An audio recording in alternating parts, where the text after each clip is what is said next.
I've had friends that I've been friends for about 18 years or plus. There's been a friend that I actually went to kindergarten with, and I still talk to him on a daily basis today.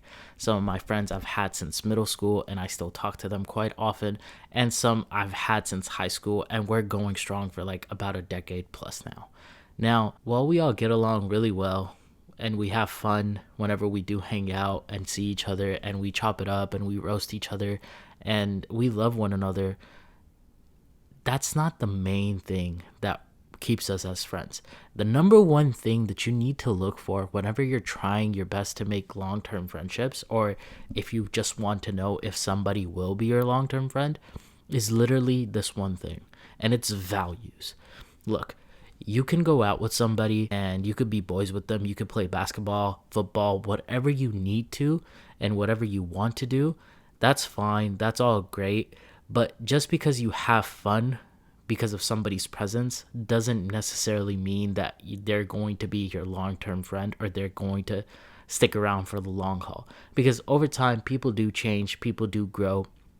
But one thing that you should always look for is people's core values, on what you actually align on in terms of like long-term friendships. For example, me and a lot of my friends, even if we do belong to different religions, we pretty much see a lot eye to eye in terms of like ethics and morality, and just, doing the right thing at all times. These are qualities that are very essential and important to have, especially when thinking about long-term friendships, because you don't want to be surrounded by people who you don't get along with, obviously.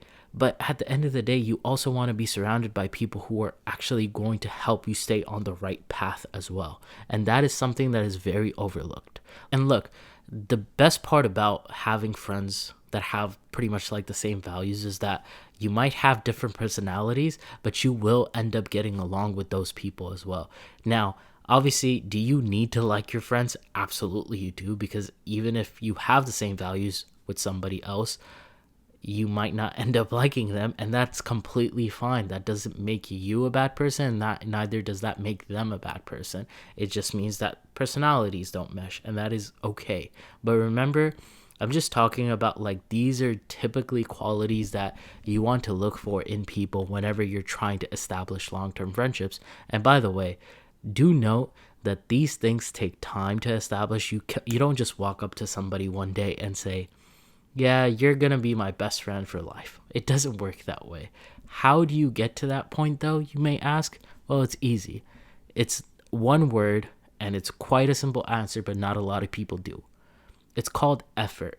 Look, as much as I would love for me to say that friendships that I have are completely effortless and you don't need to put in any effort and whatnot, this and that, effort is still required. Effort is required whenever you're trying to send them, a text message to hang out, or actually hanging out, canceling other plans to see your friend that you haven't seen in about a month or two. And this is something that a lot of people get wrong. See, if I am constantly waiting on you to text me, and then I say, oh, well, you never really text me, so we never really get to hang out, or I haven't seen you in forever. Well, there's two parties at fault. One, them, obviously, because they haven't texted you, but you as well, because you haven't texted them either. You need to make sure that there's always effort on both sides. Sometimes you can make the plans, and sometimes I can make the plans. It is completely fine to do that, as long as you guys are actually making an active effort to keep the friendship alive. And look, there are some friendships that are completely very low maintenance. You don't need to talk every day. You don't need to, talk every 2 weeks or whatever it is, and they pick back up as soon as you guys actually get together. And these are friendships that I'm talking about as well, that you still need to put in some type of effort to actually catch up with one another as well. And it is going to last a lifetime because of that, because of just one text message or one phone call or one hangout session. Now, you might be thinking, what's the entire point of making new friends or just being friends with somebody for that long? Like, isn't that what a spouse is for? Yes, your spouse is supposed to fulfill a role in your life, but she or he cannot take the role of being everything else to you as well. And look, human beings have always thrived in societies. Your spouse cannot be everything to you, and that is one of the reasons why you need other people to be your friend as well. And it's not to just shit talk your spouse all the time, trust me, but it's just so you can actually socialize with other people as well, because human beings have always thrived in communities. Human beings are not creatures that are just supposed to get married and then just never be seen by society. No, you're supposed to be seen by society. You're supposed to participate in other friendships that you have as well. Both parties are supposed to. So that is the secret formula of how to actually choose long-term friends. Number one, pick people with the same values as you. And this is not me saying that you need to only be friends with people that have the same values so you guys can just live in an echo chamber. No, you can have differing views on certain things, but I'm talking about like the long-term things and what you actually want out of life and what you think about life.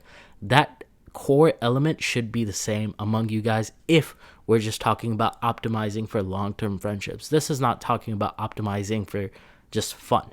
And number two, how to keep those friendships: effort. Put in effort. Any relationship or friendship takes effort. Nothing worthwhile in this life comes effortless. So that's my secret sauce. That's my secret formula. This was episode number 70 of the Daily Lessons podcast. If you haven't already, please subscribe to the channel because it'll mean the world to me, and it barely even costs you anything but 2 seconds of your time. Really appreciate it, guys. Thank you guys so much.